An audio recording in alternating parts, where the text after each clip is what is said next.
What's up, you guys? It's Jono! Welcome to another episode of my Pokemon Legends Arceus request series. Today we're on request number 93, the Darksome Nighmare. This request is located on Professor Laventon's blackboard, and in order to unlock this request, you must have completed the main story mission, so this is a post-game request, and you also need to have a save file for Pokemon Brilliant Diamond and Shining Pearl. You just have to have one or the other, and in order to get that save file to work, you just need to make it through the initial cutscenes when you first start the game, get into your bedroom and save the game, basically the first place where you get control of your character. Then you can go to the menu and save the game. That's as far as you need to go. It doesn't need to be a complete save file or anything like that. Just play the game, save it, and then come back to Pokemon Legends Arceus and you will receive the request. After you get the request off the blackboard, you're going to talk to Cael, who can give you all of the details of where he found this creepy Pokemon at night. And of course, he's going to tell you to go to the Clamberclaw Cliffs, say that one 10 times fast, in the Coronet Highlands. And you must go there at night. So you can see I'm resting until the nighttime period.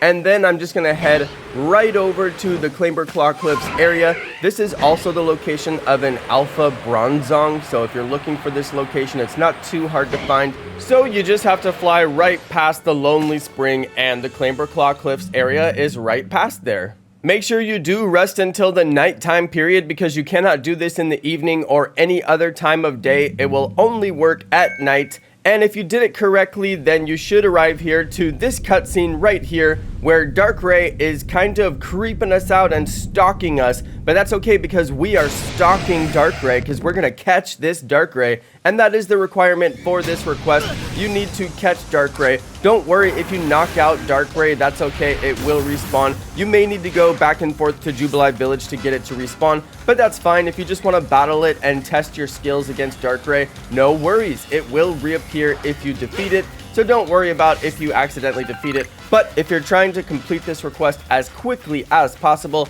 then definitely don't defeat it. You want to catch the Pokemon. You should notice that Darkrai is teleporting all over the battlefield, and it does not want to let us into battle with it. So watch out for those dark teleportation locations that you can see before it teleports. It should have a big purple swirling area, and that's how you know where it's going to go next. And you want to look for those areas, and then once it appears, you can engage it with a Pokemon and get into the battle. I do recommend to knock Darkrai down just a little bit on its health, or try to put it to sleep or something so you can catch it a little bit easier. You may have a little bit of trouble encountering Darkrai because it keeps teleporting, and you may have a little bit of trouble catching Darkrai because it is a legendary Pokemon and it's a little bit hard to catch. So I battled mine down to about half health, and then I went for the Gigaton Ball, which, as you can see, worked out perfectly for me. No issues there. Darkrai was pretty easy to catch, and then once you get through the catch, you go immediately to a cutscene with Cael, and he'll thank you for catching this creepy Pokemon and making it safer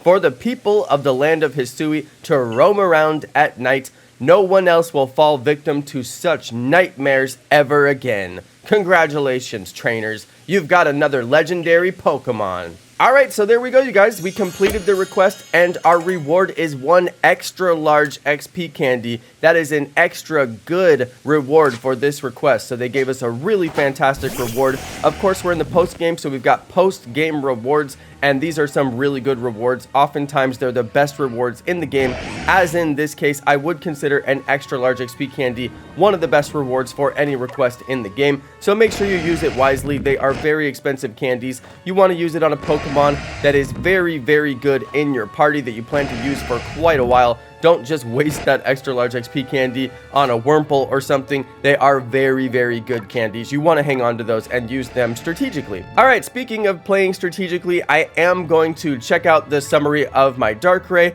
I want to change the nature of Darkrai just in case I'm going to use it. I'm switching mine over to a modest nature by using the modest mint. Now the mints have a really weird function in this game. You can change the nature of your Pokemon, but it won't actually show the nature change. So what you have to do is actually look at your stats and then go and check the stats after you change the nature. And you can watch this video twice if you feel like it, or just rewind a little bit and go back and check the summary like I just did. You can see that the stats actually did change. Even though it still says I'm adamant by nature, my stats actually did change. They're way different. If you rewind the video and go look at what they were before I changed the nature, they definitely changed. So the natures in this game are a little bit tricky. It's worth noting, and that's why I put it on the video. But yes, I did want to change the nature, so I went ahead and moved it over to a modest mint. Alright everybody, that's going to be it for this video. I hope you enjoyed. I hope you found it useful and informative. Thanks everybody for watching. Thank you to all of my amazing subscribers,